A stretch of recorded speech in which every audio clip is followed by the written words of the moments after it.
Olá, bom dia. Nós ficamos muito felizes por ter você conosco, sempre que possível com o devocional AD Gravataí, nossa igreja, nossa família, e com o pastor Paulo Pereira. Neste dia nós estamos no livro de Números, capítulos 19 e 20, nesse 13º dia de março. E um dia que também na narrativa do livro de Números, na jornada de Israel pelo deserto, são dois episódios que são muito marcantes para o povo de Israel, claro, e junto também um terceiro que envolve os três irmãos, Moisés, Arão e Sara. E Moisés, Arão e Miriam, melhor dizendo. Moisés, Arão e Miriam. E é nesse momento que nós vamos perceber que o povo de Israel está agora mobilizado, vieram ao deserto de Zin. Nesse deserto não tinha água. E é aqui que há uma intervenção divina diante da murmuração, do jeito do povo. Eles pensaram até que seria melhor ter morrido diante do Senhor, como foi morto aqueles com Corá e depois a praga, e vivendo um dilema também da água. E é nesse ambiente que Moisés, ele se sente também movido. Arão vão diante do Senhor, e aqui Deus diz: vocês vão diante da rocha, chame o povo e eu vou fazer sair água daquela rocha. Moisés chamou o povo, pegou da vara que estava diante do lugar santo e feriu a rocha, pelo menos 2 vezes, diz aqui a narrativa.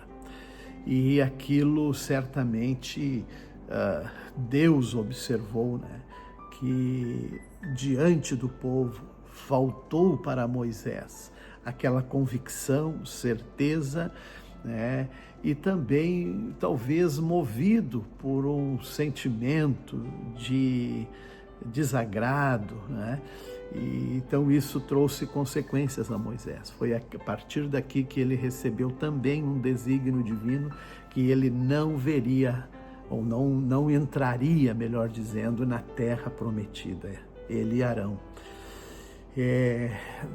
Consequências de um momento que se deu, seria tão importante.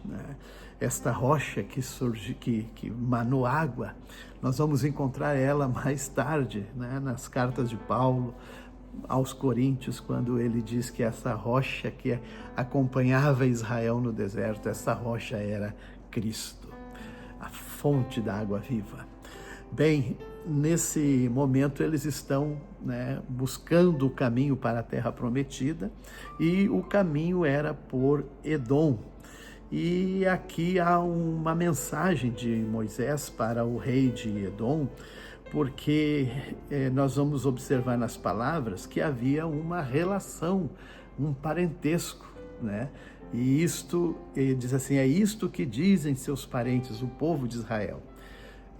Então, por que eles eram parentes? Porque os edomitas, eles eram da descendência de Esaú, um dos filhos de Jacó.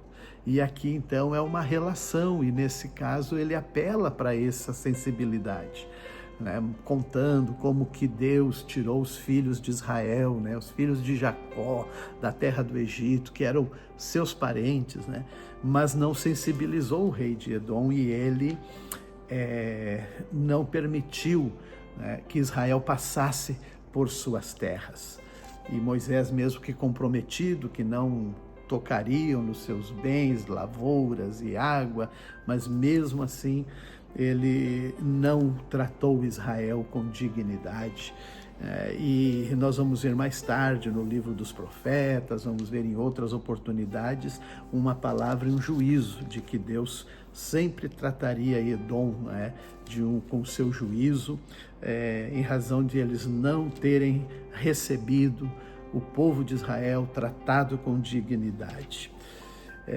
Nós vamos também observar que aqui esses 2 episódios acontecem, que é a morte de Miriam e a morte de Arão. Nesse tempo da caminhada do deserto, eles também perecem, e na morte tanto de um quanto de outro há lamento, né? Pessoas que também ocupavam um lugar de liderança entre a nação de Israel, junto com Moisés. Mas com Arão, inclusive, era uma transição sacerdotal, porque as vestes de Arão, eles sobem ao Monte Hor, e ali ele então passa as suas vestimentas para o seu filho Eleazar. E ele, a partir de então, Eleazar se torna o sumo sacerdote de Israel. Vai ser aquele que vai adentrar para a terra prometida, conduzindo o povo de Israel. Então é um momento muito significativo na história da caminhada pelo deserto. Lucas, agora nós entramos no novo evangelho, né? Ontem nos despedimos de Marcos com a ressurreição, agora Lucas, esse homem que é um homem chamado pelo Senhor, ele também com a sua capacidade, ele era um médico, era um historiador, ele escreveu os relatos de Atos dos Apóstolos, né? As caminhadas missionárias de Paulo, e aqui também o Evangelho que ele escreve com base em todas as informações, desde o início, né? Das coisas que aconteceram no entorno do nascimento de Jesus até o final, né, quando a sua morte e ressurreição. E aqui ele vai contar, começando por Zacarias, não é? Um homem que era também dos sacerdotes, dos milhares de sacerdotes de Israel na época que precedeu o nascimento de Jesus, e ali ele e a sua esposa Isabel, que também era da tribo ligada a Arão, né, dos levitas, mas Arão, e o Zacarias também da ordem de Abias, caiu a sorte sobre ele para ministrar no templo, e ali Deus fala com ele. Como você sabe bem a história, é que a promessa estava sobre o filho destes que Deus considerava pessoas justas, Zacarias e Isabel. E João Batista, no espírito de Elias, né, seria cheio do Espírito Santo até mesmo antes do seu nascimento. E nós vamos ver que ele encontra, né, as mulheres se encontram e os meninos dentro do ventre se movem cheio do Espírito Santo antes do nascimento.